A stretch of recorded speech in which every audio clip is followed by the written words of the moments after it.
Today I fucked up by trying to plump my lips using hot sauce. Happened this afternoon. So, as anyone who has ever wasted dollar on lip plumper knows, one of the chief ingredients in them is spicy peppers. The peppers effectively irritate the delicate skin of one's bilabials, both giving them a redder hue and slight puffiness. I thought, why not bypass the middleman and go straight to head office?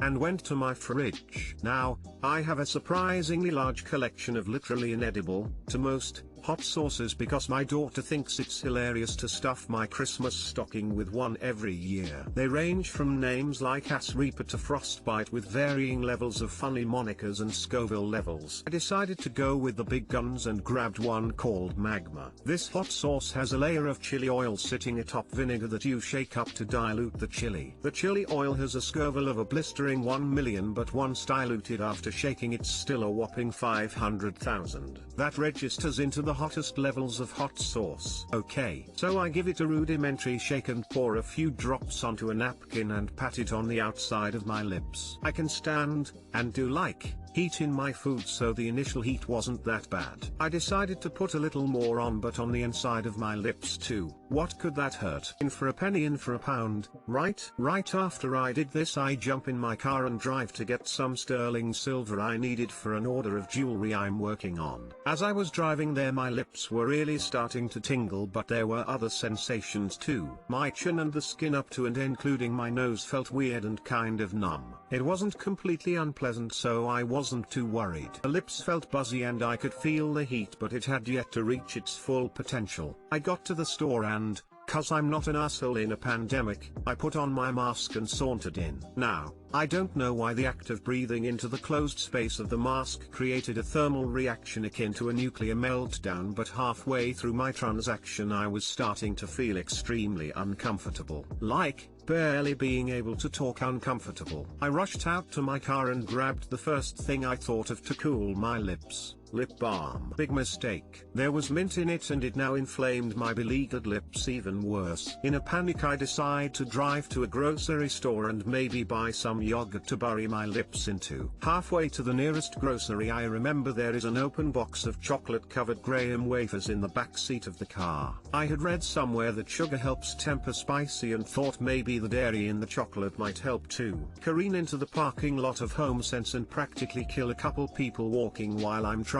to park like there's a 90% off sale or something. I leapt out and with the doors open I grabbed the wafers from the back seat and started rubbing a couple chocolate crackers all over my lips, moaning disturbingly, while said people I nearly killed give me death glares as well as looks that read something like fear, because I was clearly a crazy person. The chocolate felt immensely cooling, so I decided to just leave the thick, today I fucked up, brown layer on my face, seeing as I had a mask on and nobody would see me anyway. I really do not recommend this DIY lip plumper, or any of the commercial ones either. One burns your face off and the other is a waste of money. Too long didn't read. Heated my lips off with 500,000 to 1 million Scoville hot sauce trying to DIY lip plumper. Guy laughed. BTW, it's refreshing to read such a well-written story here. I hope you have fully recovered. Those chocolate grahams were surprisingly effective, lasting and delicious. Who knew they'd come in handy as first aid? This is a hilarious story. You had me lamau. Thank you. I have a problem, my lips always get dehydrated and it hurts. A few days ago I bought a Neos lip balm. I thought it had the same aroma and ingredients as the previous one I bought, but no, this one had mint. Now, if you live in Mexico you have to eat spicy every day, or not eat at all. So, now I have to endure burning of my lips every day.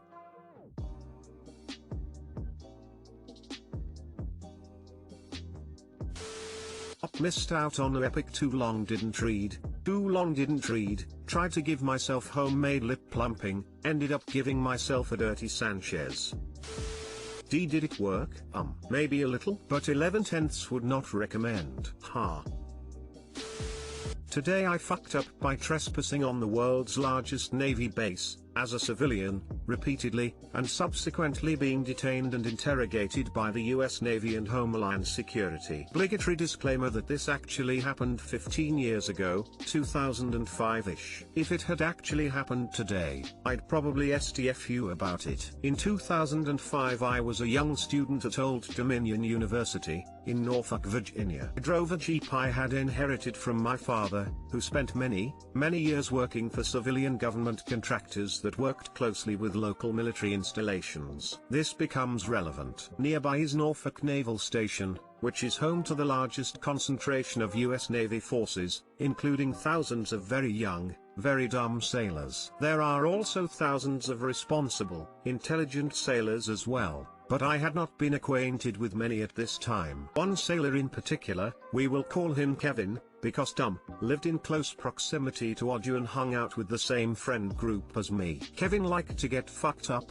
didn't have a license or a vehicle, and always needed a ride to work in the morning. I offered with the intention of leaving him on the side of the road near a gate, because civilian, but Kevin assured me it didn't matter because he was with me. He pulled up to the gate, he showed his active military ID, and we were waved right on through. He directed me around base until we were literally at the docks in front of the ship he was stationed on. I dropped him off, and headed back off base. This same routine happened repeatedly, about a dozen times, over the course of a few weeks. In retrospect, I did think it was a little suspect and a bit of a security issue that I was able to drive right on up next to aircraft carriers and nuclear submarines with absolutely no security clearance whatsoever. However, I certainly don't make the rules, nor am I that familiar with them, and the folks that are didn't seem to care, until they did. One morning we pull up to the gate per usual, Kevin shows his ID, and the gentleman at the gate then asks for my credentials. Oh, I'm a civilian, I'm just coming on base to drop him off. Gate, I'm sorry,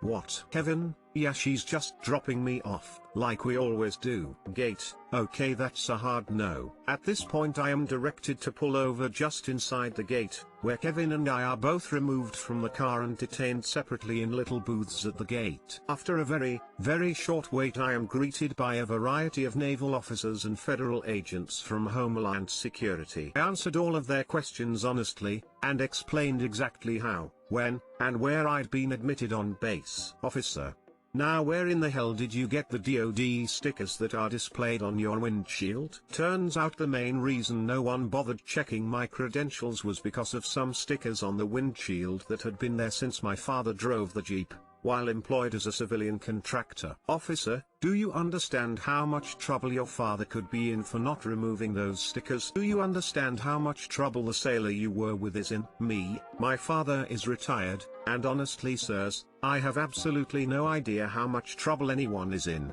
because as it is now very apparent to everyone here, I am civilian as fuck. Eventually I was escorted off base, and kindly asked to fuck off forever. I never heard from Kevin again, and no one ever followed up with me or my father. Perhaps I was put on a list of some sort, but I've never tried to apply for any sort of clearance for any employment, so it's never come up. My apologies to any sailors working the gate during that time for whatever consequences they had to face thanks to me, but fuck Kevin. Too long didn't read. Civilians are not permitted on active military bases without clearance. It's very much frowned upon.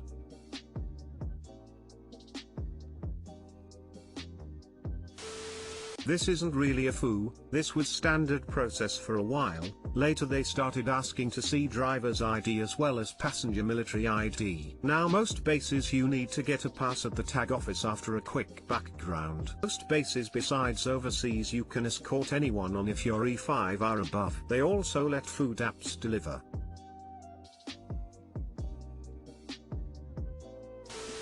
If it weren't for the breach of national security, this sort of belongs on r/act like you belong. No repercussions for the gatehouse at the time of incident. Protocols will have been changed. I like to imagine it went something like I don't give a fuck if that windshield had the sticker of the president himself. You check those damn credentials.